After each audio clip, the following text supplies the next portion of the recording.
పోరాటము ఏదైతే మొన్న వర్గీకరణ అయిందో వర్గీకరణకు వ్యతిరేకంగా లేదంటే రిజర్వేషన్ పెంపు కోసం పోరాటం? అసలు వర్గీకరణ అనేది చెల్లదు. ఎస్సీ వర్గీకరణ కుదరదు, రద్దు చేయాల్సిందే. మీకు అంతకన్నా ఎస్సీ వాళ్ళని పైకి తీసుకురావాలి, మిగతా లిస్టులో మిగతా ఎస్సీ కులాలను పైకి తీసుకురావాలనుకుంటే రిజర్వేషన్ ఇంకో 10% పెంచి వాళ్ళకి ఇచ్చేయండి.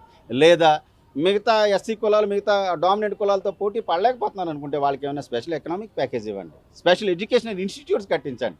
అంతే తప్ప లేకపోతే నాతో పోటీ పడలేకపోతున్నారు అనుకుంటే వాళ్ళకి ఏదైనా స్పెషల్ కోచింగ్ ఇప్పించి పైకి తీసుకురావాలి. కానీ మాకిచ్చే ఎంగిలి మెతుకుల్లో షేర్ల కోసం కొట్టుకు చావంటారంటే చూస్తూ ఊరుకునే ప్రసక్తి లేదు.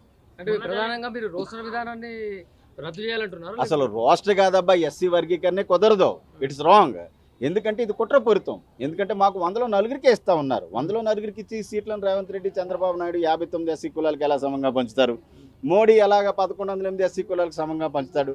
It's absolutely ridiculous. చాలా ఎటకారం ఇది. మేము మాట్లాడలేదు కాబట్టి నేను ప్రజలను కోరుకునేది ఒకటే, ప్రజాస్వామ్యంలో దొంగ రాజకీయ నాయకులు మనం మాట్లాడినంతసేపు, ప్రశ్నించినంతసేపు దొంగ చట్టాలు చేస్తూనే ఉంటారు. మనం తిరగబడి శాంతియుతంగా కొట్లాటుకొద్దు, శాంతియుతంగా ప్రజాస్వామ్యతంగా పోరాటం చేద్దామని చెప్పేసి మాలందరికీ పిలుపు. 58 కులాలు ఒప్పుకునే, కేవలం మాల కులం మాత్రమే ఒప్పుకోవట్లేదు. వాళ్ళకు ఇన్ని రోజులు మీద దుబ్బి తిన్నారు అనే మాటలు కూడా గతంలో వినిపించినాయి. అవును, దీనిపైన మీ అభిప్రాయం ఏంటి? ఇది ఈ సందర్భంగా నేను చెప్పదలుచుకుందంటే, దొబ్బు తినడానికి ఇది ఆస్తి కాదు.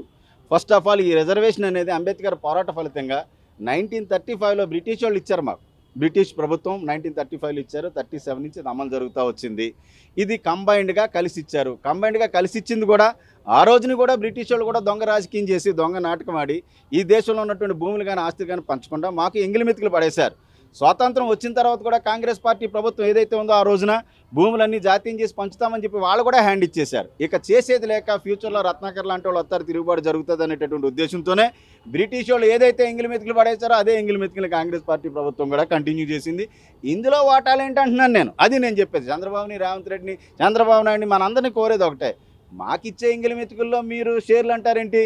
మీ మంత్రి పదవుల్లో ఇవ్వండి ముందు వర్గీకరణ, మీ క్యాబినెట్ మంత్రి పదవుల వర్గీకరణ చేయండి, మీకున్న ఆ దేశంలో ఉన్నటువంటి భూముల విషయంలో చేయండి. అంతేగాని ఇటువంటి డ్రామాలు వద్దని చెప్తున్నా.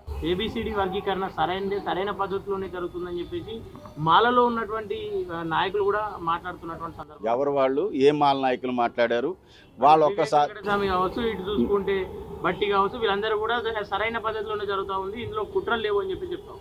అసలు ఈ వర్గీకరణ చేసిన పార్టీ ఎవరు? వాళ్ళు ఏ పార్టీకి చెందిన వాళ్ళు? కాంగ్రెస్ పార్టీకి చెందిన వాళ్ళు. ఆ పార్టీకి బదులై ఉన్నారు కాబట్టి వాళ్ళ మాటే మాట్లాడతారు కదా. అసలు మీ ప్రశ్నే తప్పు. అందులో పార్టీలో ఉన్నవాళ్ళు ఇలాగంటున్నారు ఏంటంటే అది తప్పు కదా. నాలుగు న్యూట్రల్గా ఉన్న వాళ్ళని అడగండి. ఇంకా అవన్నీ వదిలేయండి, ఇంకా మనకు అనవసరం, వాళ్ళ గురించి కామెంట్ చేయడం అనవసరం. చేసింది కాంగ్రెస్ పార్టీ. ఆ కాంగ్రెస్ పార్టీ కొమ్ముగేసే వ్యక్తులు ఎలా చేస్తున్నారు దాని మీద మీ అభిప్రాయం ఏంటంటే ప్రశ్నే తప్పు కదా. అసలు అప్రస్తుతం అది. అర్థమైందా? మీరు నేను బార్ షాప్లో మందు కొడుతూ మందు తాగడం తప్పని నేను చెప్పినట్టుగా ఉంటుంది. తప్పు సార్ అది.